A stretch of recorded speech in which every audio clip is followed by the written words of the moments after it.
सन्ति जसदमे संयमनो जहाँ तुम सकुप्तिसु भ्रमरो आवयैरसां नये पुफं किलमयि सोयेकने अपयामेव एसमरणमुत्ता जेलो एसन्ति साहुणो विहङ्गमवे पुपिसु गणपते सनिरया वयं क्षवितिं लभामो नयको एव हमायि आहागणे सूर्यन्ते पुफेसु भमरुचः महोगर समाबुधा जे भवन्ति अणिसिया नरापिण्डरयल्पा तेरे उच्चन्ति साहुणो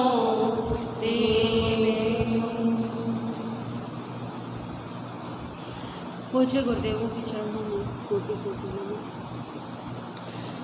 जिनवाणी श्रवण करने से पूर्व प्रथम तीर्थंकर श्री ऋषभदेव भगवान की स्तुति भक्तांबर स्तोत्र का सभी श्रद्धा और भक्ति के साथ पाठ करेंगे। बोलिए प्रथम तीर्थंकर श्री ऋषभदेव भगवान की, आचार्य श्रीमान तुंग जी महाराज की। भक्तामर प्रणत मौलिमणि प्रभाणा मोद्योतकं दलित पापतमो विताना साम्यक् प्रणम्य जनपादयुगं युगादा वालम्बनं भवजले पतितां जनानां यशस्सुतः सकलवाङ्मय तत्त्वबोधा दुर्भूतबुद्धिपटुभिः सुरलोकनाथे श्रोत्रे जगत्कृतयचेत्तहरैरुदारै सोषे किलाहमपि तं प्रथमं जिनेन्द्रं बोध्या विनापि विबुधार्चितपादपीठ स्तोत्यों समुद्यतमतिर्विगतत्रपोहं बालं विहाय जलसंस्थितमिन्दुबिम्ब मान्यगवेक्षति जना सहसा गृहीतुं वक्तुं गुणान् गुणसमुद्रशशाङ्ककान्तान् कस्तेषामासुरगुरु प्रतिमोऽपि बुद्ध्या कल्पान्त्यकालपवनोद्यतनप्रचक्रं को वा तरितुमलमम्बुनिधिं भुजाभ्यां सोऽहं तथापि तव भक्तिवशान् मुनीश कर्तुं स्तवं विगतशक्तिरपि प्रवृत्ता प्रीत्यात्मवीर्यमविचार्य मृगो मृगेन्द्रं नाभेति किं निजशिशो परिपालनार्थम् अल्पश्रुतं श्रुतवतां परिहासधामं तद्भक्तिरेव मुहुरि कुरुते बलानां यतो किल मधो मधुरं विरोति तच्चामृचारुकलिका निकरे कहेतु तत्संस्तवेन भवसान्ततिसन्निबद्धं पापं क्षणाश्रयमुपैति शरीरभाजाम् आक्रान्तलोकमलिनीलमशेषमाशो सूर्यांशुभिन्नविवशार्वरमन्धकारं मद्वेति नाथ तव संस्तवनं मयेद मारभ्यते तनुभ्यापि तव प्रभावात् चेतो हरिष्यति सतां नलिनीदलेषु मुक्ताफलद्युतिमुपैति ननोदगिन्दो आस्तां तव स्तवनमस्तसमस्तदोषं त्वत्सङ्गथापि जगतां दुरितानि हन्ति दूरे सहस्रकिरणे कुरुते प्रभैव पद्माकरेषु जलजानि विकासभाञ्जी नात्यद्भुतं भुवनभूषण भूतनाथ भूते गुणैर्भुवि भवन् तोल्या भवन्ति भवतो ननु तेन किं वा भूत्याश्रितं येनात्मसमं करोति दृष्ट्वा भवन्तमनिमेषविलोकनीय नान्यत्र दोषमुपयाति जनस्य चक्षु पीत्वा पयशशिखरद्युतिदुग्धसिन्धो सारं जलं जलनिधे रसितुं कयेच्छेत् येषान्तरागरुचिभिः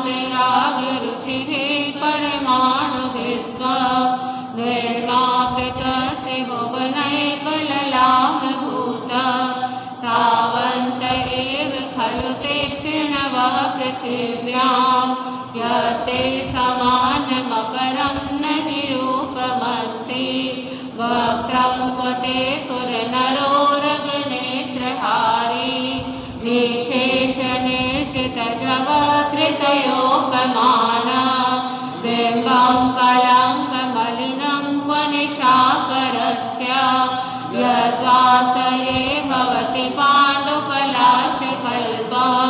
सम्पूर्णमण्डलशशाङ्ककलाकलाप शोभ्रागुणा श्रीभुवनं कवलङ्घयन्ति ये संश्रिता श्रीजगदीश्वरनाथमेकां कस्तान् निवारयति सञ्चरतो यथेष्टं चित्रं किमत्र यदि ते त्रिदशाङ्गिनाभिर्नीतमनापि मनोनिर्विकारमार्गां कल्पान्तिकालमरुताचलिताचलेन किं मन्दराधिशिखरं चलितं कदाचित् निर्धूमवर्तिरपवर्जिततैलपूर प्रस्नं जगत्त्रयमिदं प्रगतीकरोषि गम्यो न जातु मरुतां चलिताचलानां विभो वरस्त्वमसि नाथ जगत्प्रकाश नास्तं कदाचिदुपयासि न राहुगम्य स्पष्टीकरोषि सहसा युगपज्जगन्ति नाम्भोधरोधर निरोध महाप्रभाव सूर्यातिशायि महिमासि मुनीन्द्रलोके नित्योदयं ललितमोहमहान्धकारं गम्यं न राहुवदनस्य न वारिदानां विभ्राजते तव मुखाब्जमनल्पकान्ति विद्योदय जगत्पूर्वशशाङ्कबिम्बं किं शर्वरेषु शशिनामिव स्वतावा युष्मन्मुखेन्दुदलितेषु तमस्सु नाथ निष्पन्नशालिवनशालिनि जीवलोके कार्यं कियज्जलधर जलभारिनम्रे ज्ञानं यथा त्वयि विभाति कृतावकाशं नैवं तथा हरिहरादिषु नायकेषु ते जलस्वरन्मणिषु याति यथा महत्त्वं नैवं तु काचशकले किरणाकुलेति मन्ये वरं हरिहरादय एव दृष्टा दृष्टेषु येषु हृदयं त्वयि तोषमेति किं वीक्षितेन भवता भुवि येन नान्यं कश्चिन्मनोहरति नाथ भवान्तरेति स्त्रीणां शतानि शतशो जनयन्ति पुत्रान् नान्यासुतं त्वदुपमं जननी प्रसूता सर्वादिशो दधति भानि सहस्ररश्मिन् प्राचीव दिग्जनयति स्फुरदंशुजालं कामामनन्ति मुनयः परमं पुमांस वादित्यवर्णममलं तमसः पुरस्तात् त्वामेव साम्यगुपलभ्य जयन्ति मृत्युं नान्यः शिवः शिवपदस्य मुनीन्द्रपन्था त्वामव्ययं विभुमचिन्त्यमसङ्ख्यमाद्यं ब्रह्माण्डमीश्वरमनन्तमनामिकेतुं योगीश्वरं विदितयोगमनेकमेकं ज्ञानस्वरूपममलं प्रवदन्ति सन्ता बोधस्त्वमेव विबुधाचितबुद्धिबोधात् त्वं शङ्करोऽसि भुवनत्रयशङ्करत्वात् दातासि धीर्शिवमार्गविधिर्विधानात् व्यक्तं त्वमेव भगवन् पुरुषोत्तमोऽसि तुभ्यं नमस्ते भुवनातिवराय नाथ तुभ्यं नमः शितिलावलभूषणाय तुभ्यं नमः श्रीजगतः परमेश्वराय तुभ्यं नमो जिनभवोदरिशोषणाय को विस्मयोत्रयदिनामगुणैर्विशेषैस्त्वं संश्रितो निरवकाशतया मुनीश दोषैरुपात्तविविधाश्रयजातगर्वे स्वप्नान्तरेऽपि न कदाचित् पेक्षितोऽसि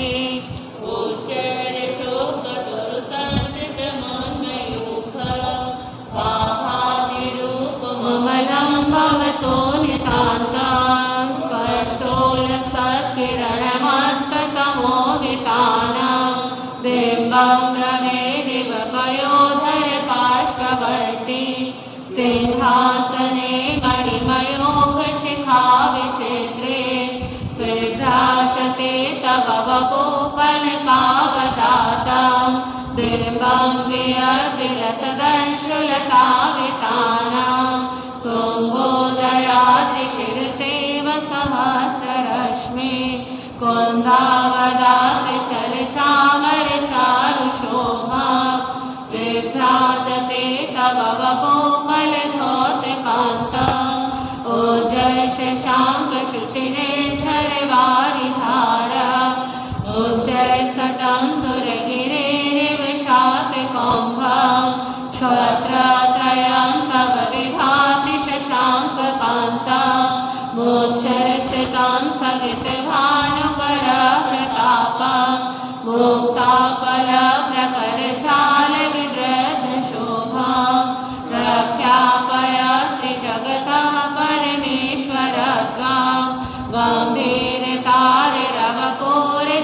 गम्भीरतारिरवपूरितदीर्घभागं त्रैलोक्यलोकशुभसङ्गमभूतिरक्ष सद्धर्मराज जय घोषण घोषकासन् केतुन्दुभिर्घनटिते यशसा प्रवादी मन्दार सुन्दर नमेरु सुपारिजात सन्तानकादि कुसुमोत्तर वृष्टिरुद्धा गन्धोदबिन्दु शुभमन्दमरुत्प्रपाता दिव्या दिवा पतति ते वचसां कतिर्वा शोभद्रभावलय भूरि विभाविभूस्ते लोकत्रयद्युतिमतां द्युतिमाक्षिपन्ति रुद्रदिवाकर निरन्तर भूरि सङ्ख्या दीप्त्या जयत्यग्निशामपि सौम्य सौम्यां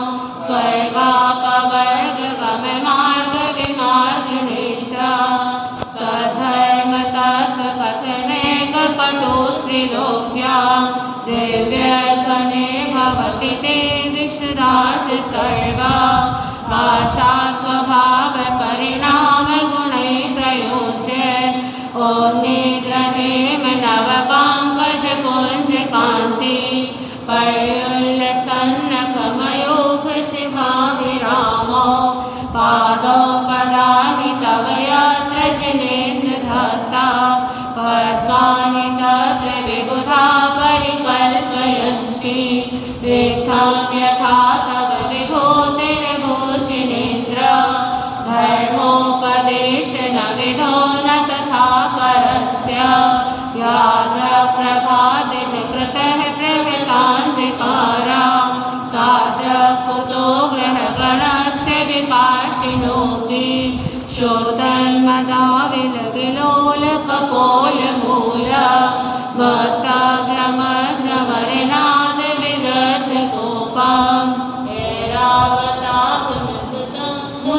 मा पतन्तान् दृष्ट्वा भयं भवति नो भवदाश्रितानां निन्देव कुम्भगलदोज्ज्वलशोणिताक्ता मुक्ता फलप्रबलभूषितभूमिभाग बद्धक्रमक्रमगतं हरिणाधिपोऽपि न क्रामते क्रमयुगाचलसंश्रितं ते कल्पान्त्यकालपवनोद्यतवर्ण्यकल्पान् दावानलं ज्वलितमोज्ज्वलमोज्ज्वलिङ्गं विश्वं जिगासुमिव सम्मुखमापतन्तां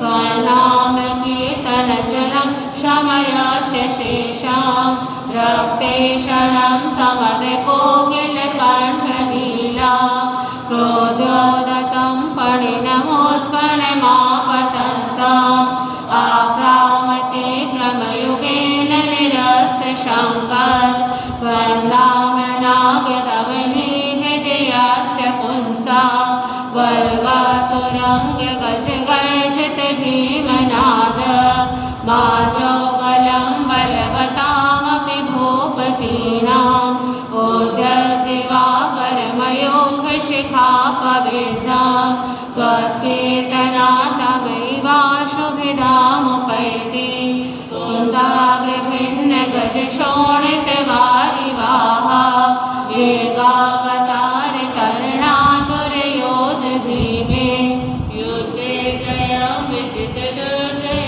चेपक्षास् त्वत्पादपङ्कजवनाश्रयणो लभन्ते अम्बोनिघोषवितभीषणनक्रचक्र पाल्मीनपीठभयदोल्वणवाणवाग्नौ रङ्गतरङ्गशिखरस्थितयानि पात्रास्त्रासं विहाय भवतः स्मरणात् रजन्ते उद्भूतभीषणजलोधर भारभुग्ना शोचान्द्रशामुपगताश्रितजीविताशा त्वत्पादपङ्कजरजो मृतदेहदेहा मर्त्या भवन्ति मकरध्वजतुल्यरूपा अपादकण्ठमुरुशङ्खलवेष्टिताङ्गा गाढङ्ग्रहण्यगडकोटिनिकृष्टजङ्घा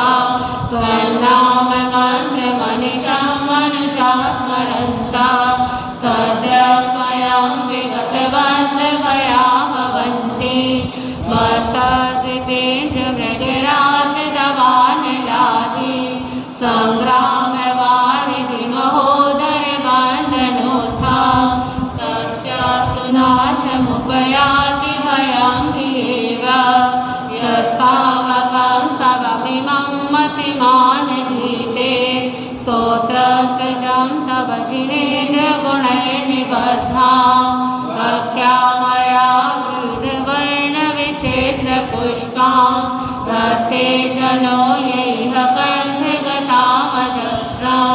तं मानतुङ्गमवशास्त्रमुपैति लक्ष्मी तं मानतुङ्गमवशास्त्रमुपैति लक्ष्मी भक्तामरप्रणतमौलिमणिप्रमाणा मोद्योतकं दलितकावतमोभिताना सम्यक् प्रणम्य जिनपादयुगं युगाना वालम्बनं भवजले पतितां जनानां संस्तुतः सकलवाङ्मयतत्त्वबोधा दुर्भूतबोधिपटुभिः सुरलोकनाथैः स्तोत्रे जगत्रितयचित्रहरैरुदारैः स्तोष्ये किलाहमपि तं प्रथमं जिनेन्द्रं स्तोष्ये किलाहमपि तं प्रथमं जिनेन्द्रं स्तोष्ये किलाहमपि तं प्रथमं जिनेन्द्रम्। बोलिए प्रथम तीर्थंकर श्री ऋषभदेव भगवान की, आचार्य श्रीमान तुंगजी महाराज की। साध्वी श्री वर्षा जी महाराज आपके समक्ष एक भजन रखेंगे। बोले भगवान महावीर स्वामी की। तुम्हें जिंदगी तो पाई, पाकर यूं ही गवाई, विषयों में फंस के तूने क्यों व्यर्थ है लुटाई। तूने जिंदगी तो पाई, पाकर यूं ही गवाई, विषयों में फंस के तूने क्यों व्यर्थ में गवाई। तूने जिंदगी तो पाई, गुजरे जन्म हजारों, पाया न कुछ भी तूने, क्यों खो दिया रतन को, ना होश किया तूने। गुजरे जन्म हजारों, पाया न कुछ भी तूने, क्यों खो दिया रतन को, ना होश किया तूने। जब से भुला धर्म को, तेरी नैया डगमगाई, विषयों में फंस के तूने क्यों व्यर्थ में लुटाई। तूने जिंदगी तो पाई, पाकर यूं ही गवाई, विषयों में फंस के तूने क्यों व्यर्थ है लुटाई।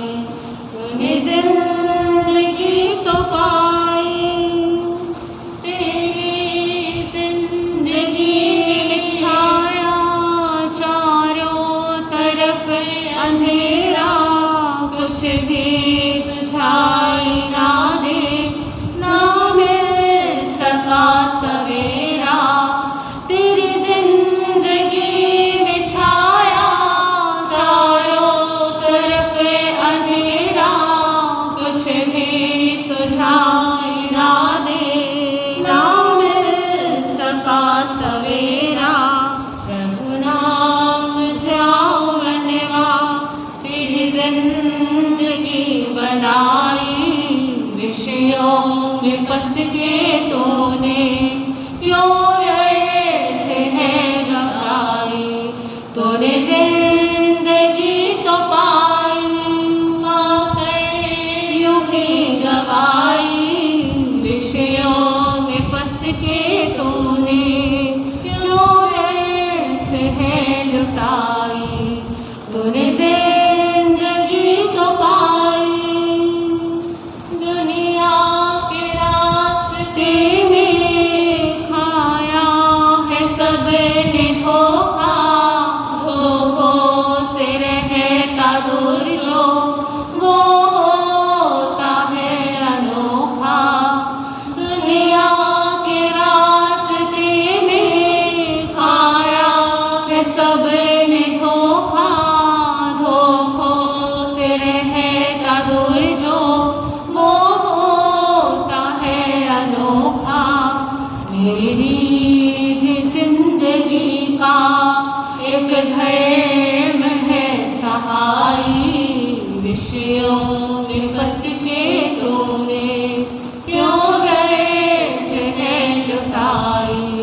तूने जिंदगी तो पाई, पाकर यूं ही गवाई, विषयों में फंस के तूने क्यों व्यर्थ है गवाई।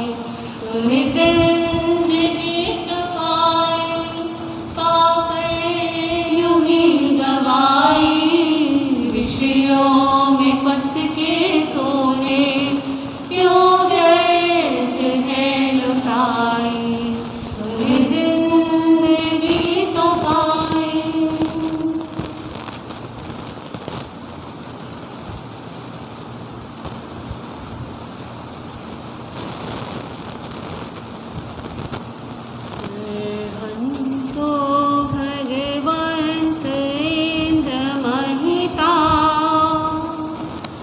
सेधा सिद्धि स्थिता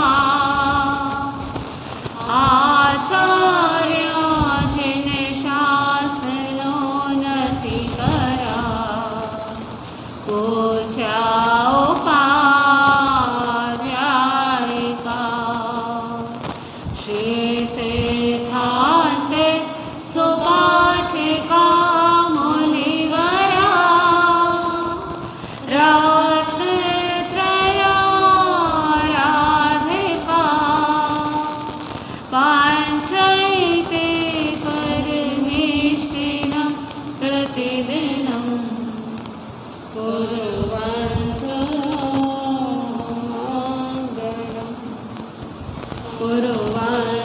नो मङ्गलम्।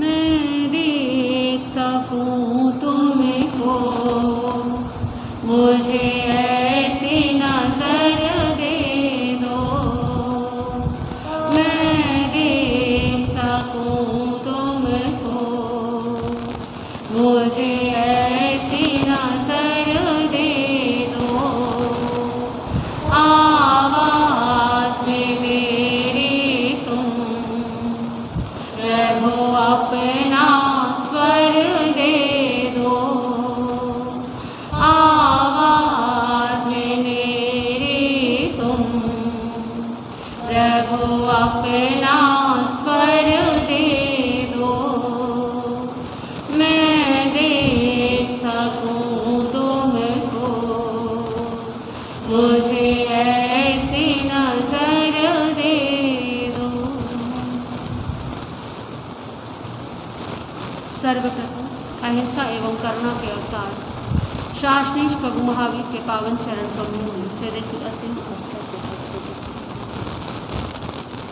परम श्रद्धेय परम वंदनीय ममदाद पुराणी उत्तर भारत सिंह प्रवर्ती महासाध्वी श्री पवन कुमारी जी महाराज कोटिश्री भावी पाठ पर विराजमान परम पूज्य परम श्रद्धेय ज्ञान महोदधि परम पूज्य उपाध्याय भगवान एवं पूज्य महाराज के चरणों में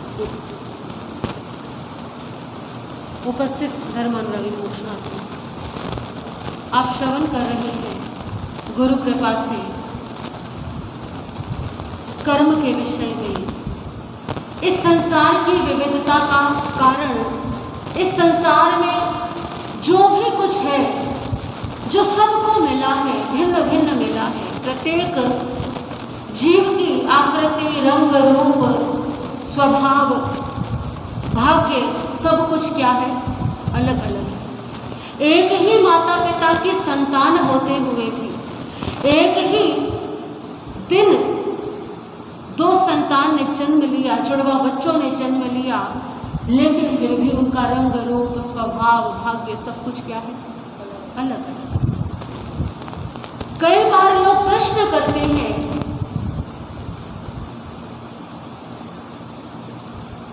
जो लोग ज्योतिष को मानते हैं और जो नहीं मानते हैं उनके मन में भी ये आता है प्रश्न कि एक ही समय पर एक ही घड़ी इस संसार में न जाने कितने बच्चों का जन्म होता है ये तो आंकड़े हैं जो हॉस्पिटल्स में जन्म होते हैं उसके अनुसार बनाए जाते हैं लेकिन आज भी बहुत सारे इलाके ऐसे हैं जहां पर हॉस्पिटल में जन्म तो पूरा रिकॉर्ड तो किसी के पास भी नहीं। प्रति पल प्रति क्षण हर मिनट न जाने कितने कितने बच्चे जो है इस संसार में पैदा हो रहे हैं। अब कुछ लोग प्रश्न करते हैं कि क्योंकि जब किसी बच्चे की जन्म कुंडली बनाई जाती है तो क्या लिया जाता है उसकी जन्म की तारीख ली जाती है उसके जन्म का समय लिया जाता है और उसके जन्म का स्थान लिया जाता है कि जिस स्थान पर उस बालक का जन्म हुआ उस स्थान पर उस समय जिस समय जन्म हुआ है उस दिन उस घड़ी उस पल ग्रहों की कैसी दृष्टि कैसी स्थिति थी उस पर कुंडली बनती है और उस आधार पर उसके जीवन का विश्लेषण होता है। ये तो गणित की बात है। अब एक ही समय जो बच्चे जन्म ले रहे हैं, कुंडली तो क्या बनेगी? एक जैसी बनेगी। दिल्ली शहर के अंदर आज दोपहर 12 बजे जितने भी बच्चे जन्म लेंगे, चाहे 4 ले, 5 ले, 10 ले, 20 ले, सबकी कुंडली क्या बनेगी? बिल्कुल एक जैसी बनेगी, कोई अंतर नहीं होगा। हो सकता है जन्म का घंटा, मिनट, सेकंड्स भी क्या हो जाए, सेम हो, तो फिर क्या सबका भाग्य एक जैसा होगा? आज जो भारत के प्रधानमंत्री हैं श्री नरेंद्र मोदी, जिस समय उनका जन्म हुआ होगा, क्या ऐसा संभव है कि उस दिन, उस समय, उस घड़ी किसी और का जन्म ही ना हुआ? हो सकता है ऐसा हो ही नहीं सकता। बाकी सब कहाँ है? कोई आया कभी सामने कि मेरे जो जन्म का दिन है, समय है, घड़ी है, वो बिल्कुल क्या है, एक है, कोई विशिष्ट प्रतिष्ठित पद पर है? तो फिर ऐसा क्यों है? कुछ तो कारण है ना कि सबकी कुंडली, सबके ग्रह स्थिति एक जैसे होते हुए भी तो ज्योतिष कहता है किसी व्यक्ति की, किसी बालक की जो कुंडली बनी है, उसमें जो ग्रह बैठे हैं, ऊंच नीच जो भी है, वो सब किसका परिणाम है? उस जीव के पूर्व भव के कर्मों का परिणाम है। यदि किसी की जन्म पत्रिका में आपने सुना होगा, अरे इसका तो सूर्य खराब है। सूर्य खराब क्यों है? अपने पूर्व भाव में वो सूर्य पिता के कारक है। पिता की या पिता समान व्यक्तियों का अपमान, अनादर या उनके प्रति दुर्भाव रख करके वो जीव आया है। किस जीव को कितना मिलेगा? किसी का सूर्य बहुत बढ़िया है, ज्योतिषी पत्री देखते हैं, कहते हैं अरे राजकृपा मिलेगी, ये तो राजा बन जाएगा। क्या सारे ही राजा बन जाते हैं? नहीं। जिसने जैसे कर्म किए होंगे पिछले जन्म में, राजा क्या होता है? एक होता है जो देश का राजा है, जो देश को संभाल रहा है, देश का नेता है, मुखिया है, देश का प्रतिनिधित्व करता है। एक है जो राज्य का प्रतिनिधित्व करता है, उसके पास भी तो सत्ता है, अधिकार है। फिर एक आता है, हाँ जी, जो उससे नीचे है,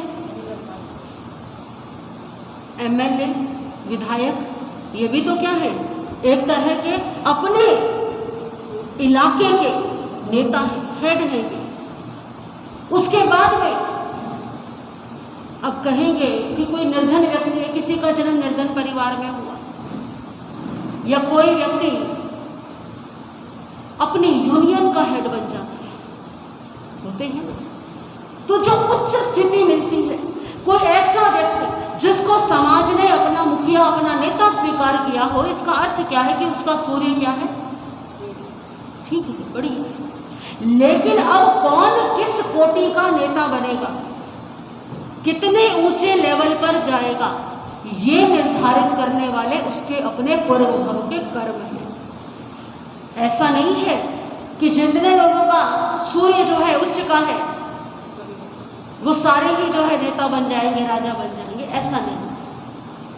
किसको कितना मिलेगा? धन योग आपकी कुंडली में बता सकता है कोई भी ज्योतिषी कि आपकी कुंडली में धन योग है, ये बालक जो है धनी रहेगा, इसको धन की कोई कमी नहीं रहेगी। लेकिन वो धन होगा कितना? वो धन 5 करोड़ होगा कि 50 करोड़ होगा कि 500 करोड़ होगा, ये निर्धारित करने वाला कौन है? ये निर्धारित करने वाले उस जीव के कर्म हैं।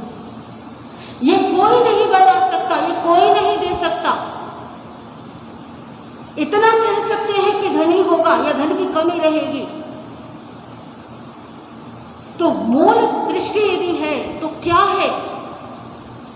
हमारे कर्म ही है। जिस समय ज्योतिष ये स्वीकार करता है कि जिस समय जिस जीव की मृत्यु होती है, किसी मानव की मृत्यु होती है, तो उस समय जो उसकी दशा चल रही होती है, जो भी उसकी स्थिति चल रही होती है, उसी स्थिति में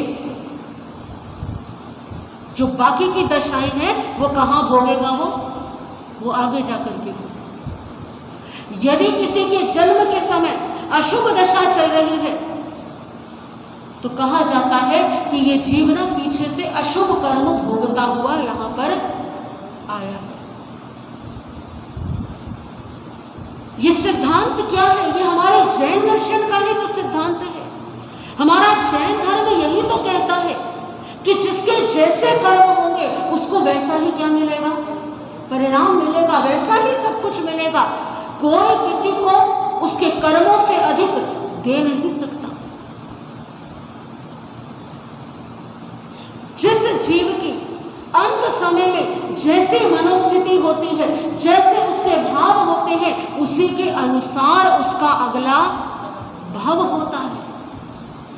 सनातन धर्म कहता है अंत मति सो गति, यानी अंत समय में मति यानी बुद्धि जैसी होगी ना, अगली गति भी वैसी ही होगी।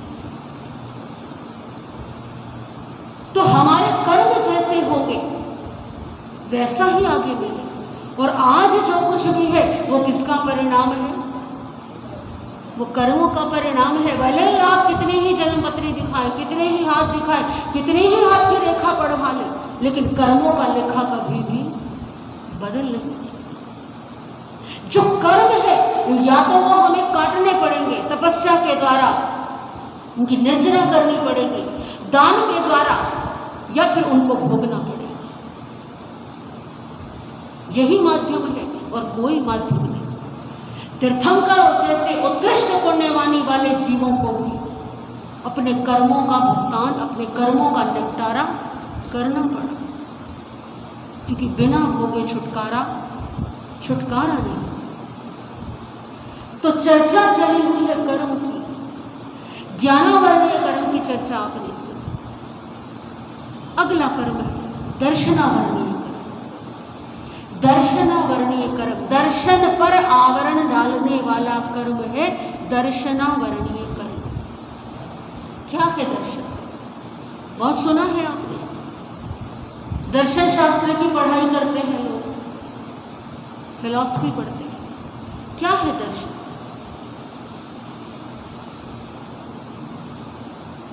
हमारी सोच, हमारा दृष्टिकोण, हमारा किसी भी चीज को देखने का जो नजरिया है वो क्या है? वो हमारा दर्शन।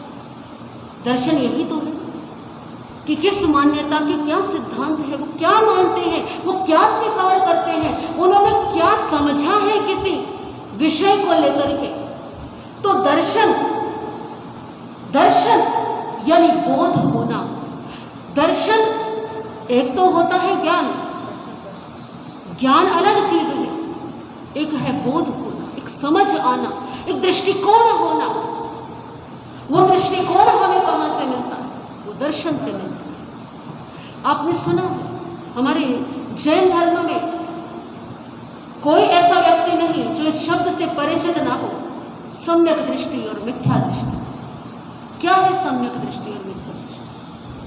सम्यक दृष्टि चर्चा हम इसकी विस्तार से करेंगे कि सम्यक दृष्टि कौन होता है, सम्यक दृष्टि के लक्षण क्या होते हैं। लेकिन सरल शब्दों में सम्यक क्या है? जो सही है, जिसकी दृष्टि सही है वो सम्यक दृष्टि है। कौन है सम्यक दृष्टि?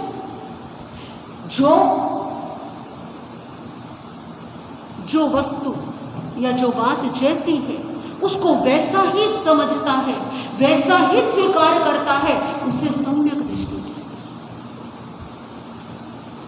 और जो विपरीत समझे वो मिथ्या दृष्टि। इसका अर्थ क्या है? बड़ा महत्वपूर्ण है ये जीवन में। हमारा दृष्टिकोण ही निर्धारित करता है कि हमारे जीवन की दिशा क्या हो। किसी व्यक्ति का दृष्टिकोण यदि गलत हो जाए, समझिएगा इस बात को, किसी का दृष्टिकोण ही गलत हो गया, अब वो कितनी किताबें पढ़ता रहे, कितने ही ज्ञान, कितने ही विद्याएं इकट्ठा करता रहे, कल्याण हो पाएगा? इसीलिए कहते हैं कि जिसने ज्यादा आगम नहीं भी पढ़े हैं ना, उसका भी कल्याण हो सकता है यदि उसकी दृष्टि क्या है, सम्यक है। तत्वार्थ सूत्र के अंदर प्रथम जो पंक्ति है, प्रथम जो बात कही है, सम्यक दर्शन ज्ञान चारित्राणि मोक्ष मार्ग। ज्ञान से पहले दर्शन को रखा गया है। आचार्य उमा स्वाति कहते हैं कि दृष्टिकोण यदि सही नहीं है या सम्यक दृष्टि नहीं है, तो जो ज्ञान इकट्ठा किया है ना, जो ज्ञान प्राप्त किया है, वो ज्ञान भी सारा क्या हो जाएगा, अज्ञान में परिवर्तित। इसीलिए ज्ञान से पहले क्या जरूरी है, दृष्टि का सम्यक होना जरूरी है। आप सोचेंगे अरे हम तो सब सम्यक दृष्टि है, हम कहाँ मिथ्या दृष्टि, लेकिन ये तो तब पता चलेगा ना जब सम्यक दृष्टि के लक्षण पता चलेंगे। हर व्यक्ति को लगता है कि वो क्या कह रहा है वो सही। इस संसार में कोई व्यक्ति ऐसा होगा जो कहेगा नहीं नहीं मेरी सोच क्या है, गलत है। अगर वो कहेगा कि मेरी सोच गलत है तो उस सोच को बदलने का प्रयास करेगा। लेकिन अधिकांश लोगों को लगता है कि मेरी सोच क्या है। इस संसार में झगड़ा ही सारा क्या है, झगड़ा ही सारा दृष्टिकोण का है, क्योंकि प्रत्येक के लिए उसका अपना दृष्टिकोण, उसका अपना नजरिया ही क्या है, सही। एक व्यक्ति है जिसके लिए ईमानदारी का रास्ता सही, वो कहता है भाई ईमानदारी के रास्ते पे चलना है, कम खा लेंगे लेकिन क्या करेंगे, झूठ नहीं बोलना। अपनी दृष्टि में वो भी क्या है और वो वास्तव में सही।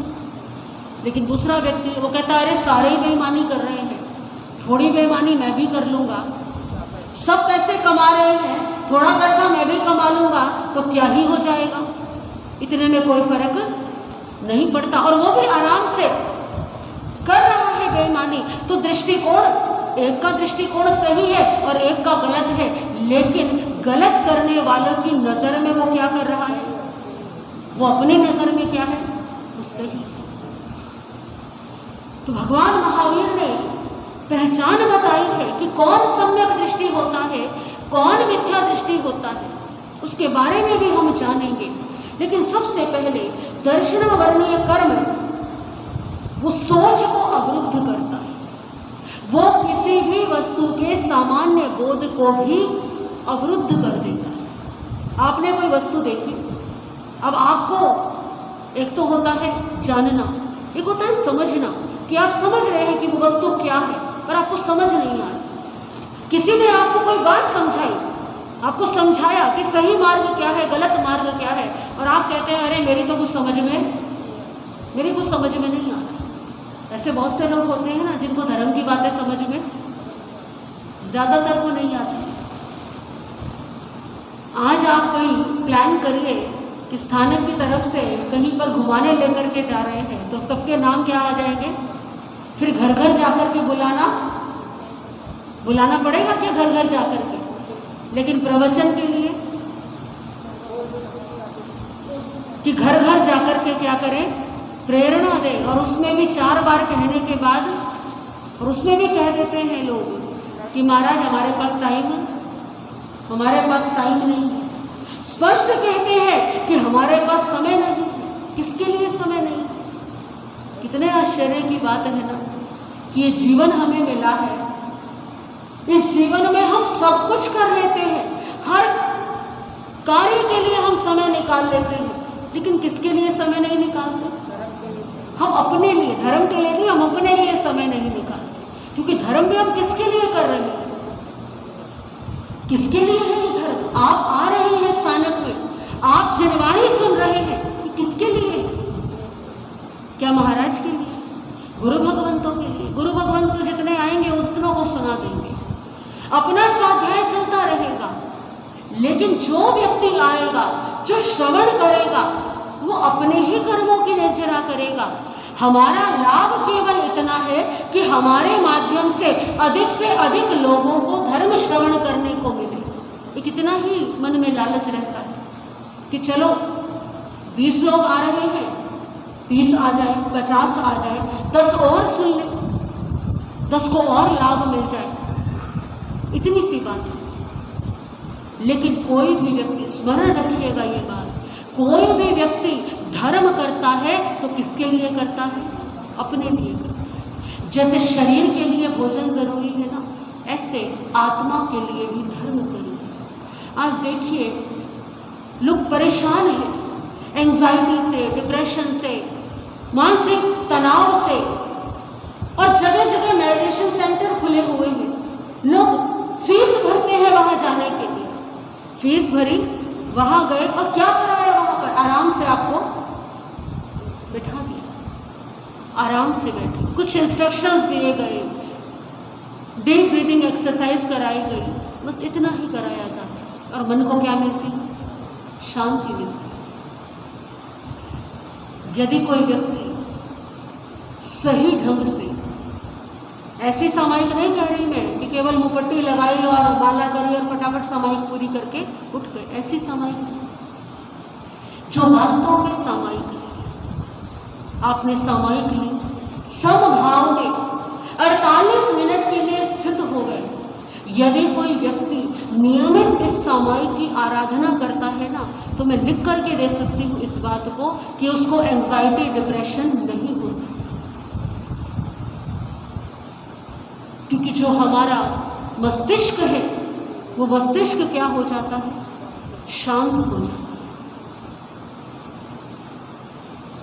जैसे हम नींद में होते हैं, हमारे शरीर के लिए नींद जरूरी है। क्यों जरूरी है? क्योंकि जब हम सोते हैं तो हमारे शरीर की जो कोशिकाएं हैं, जो मृत कोशिकाएं हैं, वो नष्ट होती हैं, नई कोशिकाएं बनती हैं। तो जब हम सामायिक करते हैं या ध्यान करते हैं, तो हमारे ब्रेन के जो न्यूरॉन्स हैं, जो नष्ट हो चुके हैं गुस्सा करने के कारण, चिल्लाने के कारण, जोर से बोलने के कारण, डिप्रेशन, एंजाइटी के कारण, तनाव के कारण, तो ब्रेन अपने सेल्स को दोबारा निर्मित करने लग जाता है।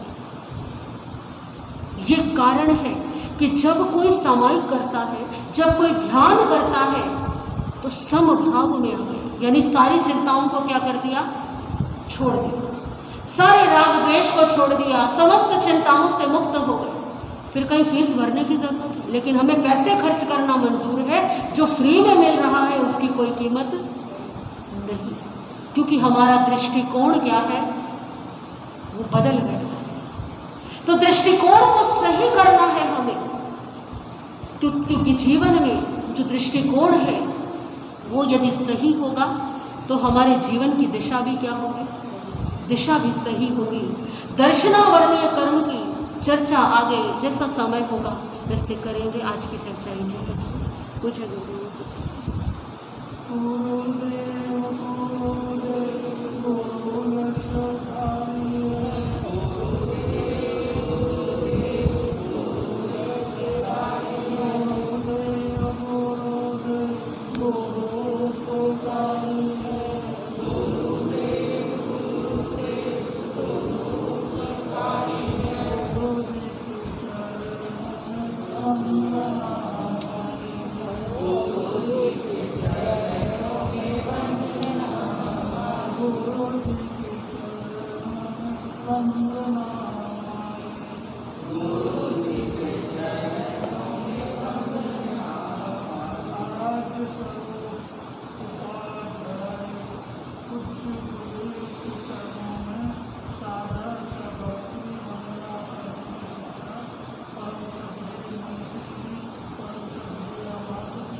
से तो रवाना हुए, लेकिन लक्ष्य लेकर के लिए समुद्र जाना, समुद्र को जाना है तो जल्दी से रवाना हो गए और कुछ देखने के लिए कुछ समय तक को मानव पहुँच कर गए और फिर आगे अगर पहुँच जाएंगे और एक समय करना, एक समय 48 मिनट एक समय और फिर पूरे दिन में कोशिश करेंगे, कोशिश करना पूरी किया और सामयिक करना पूरा करना और थोड़ी देर तक विश्राम करेंगे, फिर स्थिति हमारी जान जाते हैं सामयिक करना। सभी को समय को 24 घंटे भी मिला, 24 घंटे का ही समय मिला और 24 घंटे से किसी को ज़्यादा समय नहीं मिला और किसी को कम समय नहीं मिला। 24 घंटे के अंदर हम सोचें एक दिन की अगर किया जाएगा मौसम हो जाएगा तो 1 घंटे की अगर किया जाएगा सामने हो जाएगा। 24 घंटे में से 1 घंटे के सामने का टाइम कीजिए, 1 घंटे कार्य करना 2 घंटे से निकालिए, 8 घंटे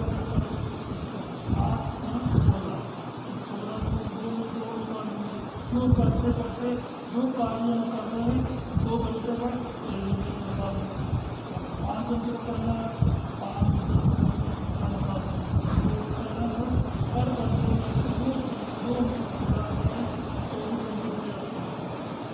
घंटे को बड़ी आदमी 24 घंटे निकालना है और 24 घंटे में से 1 घंटे में से 2 घंटे निकालना है।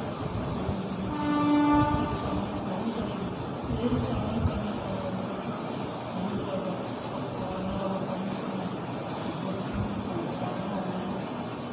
मतलब ये आत्मा के समीप रहेगा, आत्मा के समीप रहेंगे समय हो जाएगा, आत्मा के समीप लेके हो जाएगा, आत्मा के समीप रहेंगे तो देश हो जाएगा, धार्मिक भी हो जाएगी, धार्मिक योग करने का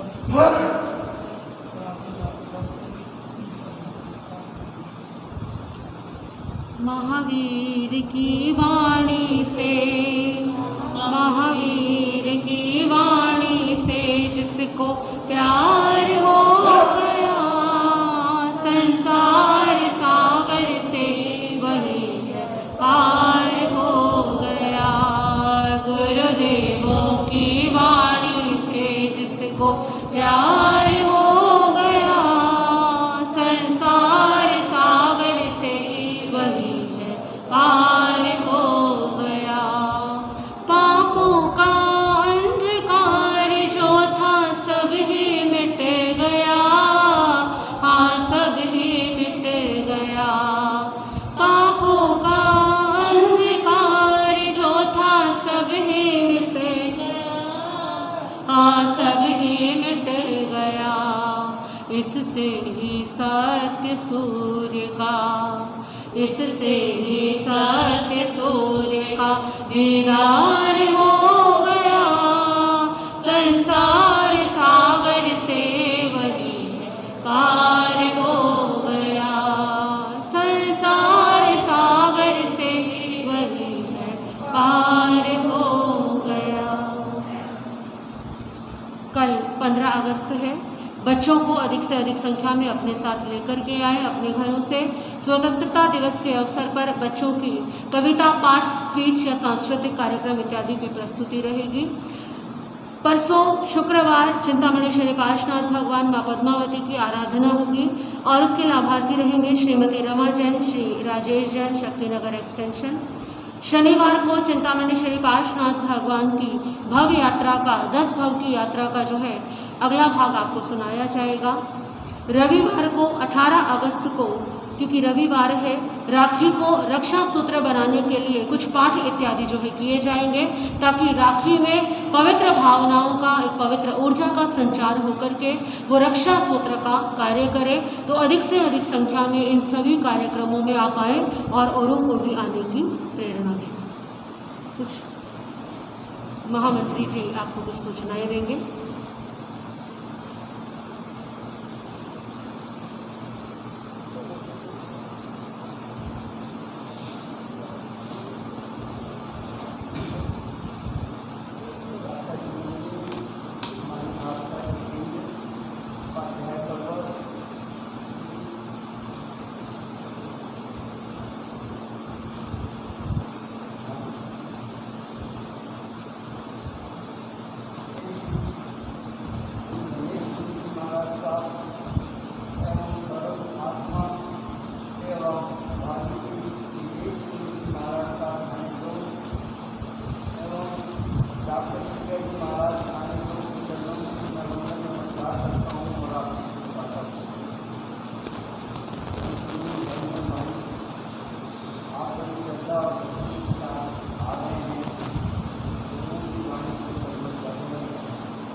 सभी प्रेम और श्रद्धा के भावों से जयकारे लगाएंगे।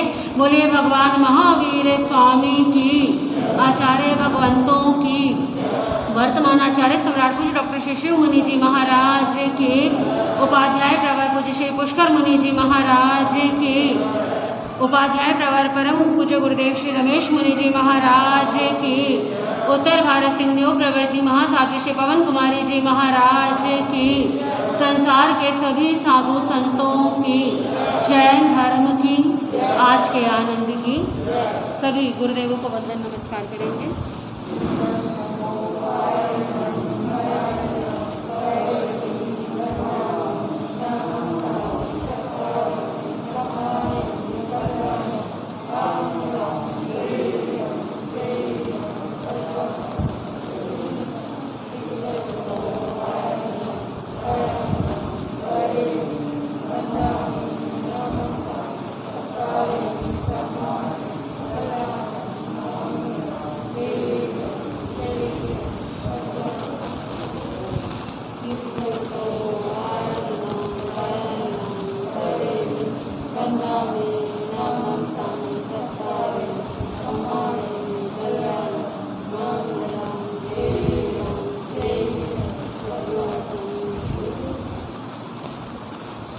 चत्तारि मंगलम हरिमंगलम चत्तारि मंगलम सर्वमंगलम केवली मंगलम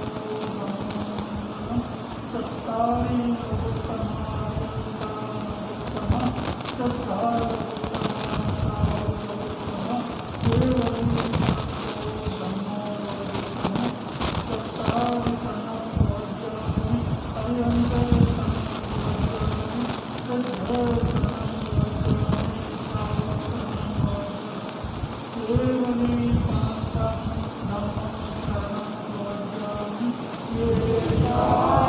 शरण दुख हरण जगत में, और न शरणा कोई होगा, जो भव प्राणी करे आचरण, उसका अजर